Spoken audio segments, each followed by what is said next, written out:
Servir les gens de mon pays, comme le chant de Vigneault, aura de loin été le plus grand honneur de ma vie.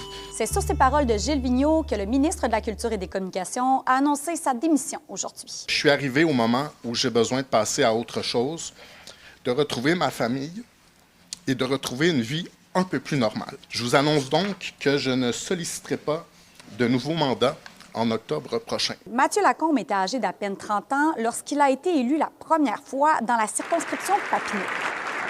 Et de ministre responsable de la région de l'Outaouais, avec honnêteté et justice. On lui a confié aussitôt le ministère de la Famille du Québec, une fonction qu'il occupera jusqu'en 2022. Et c'est à partir de cette année-là qu'il va devenir le ministre de la Culture et des Communications. Il était là longtemps.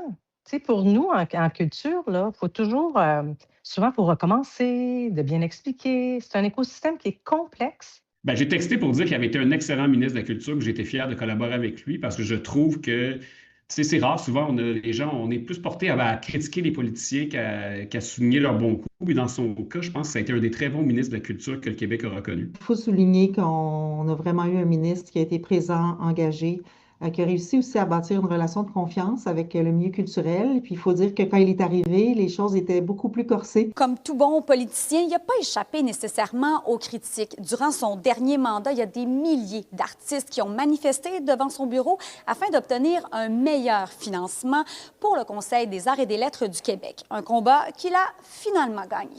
Il a livré. Il a assuré, la demande était de 200 millions.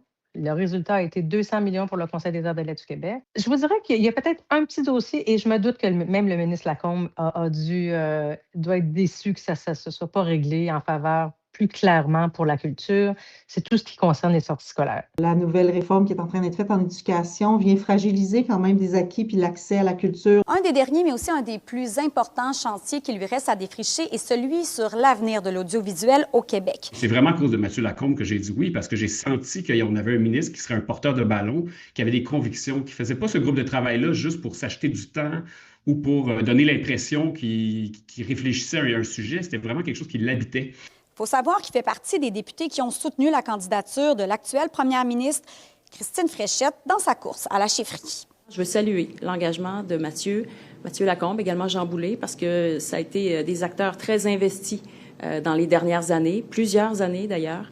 Et je veux saluer ça parce que c'est un investissement plein et entier. Lors du dernier remaniement ministériel, la première ministre a fait de la place à plusieurs jeunes. On est quand même 6 de 40 ans et moins au sein du Conseil des ministres. Avant, Mathieu était longtemps l'un des plus jeunes.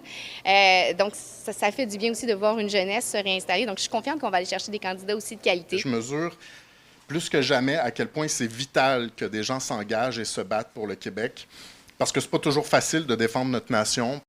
À Montréal, Marc Castimard pour Nouveau Info.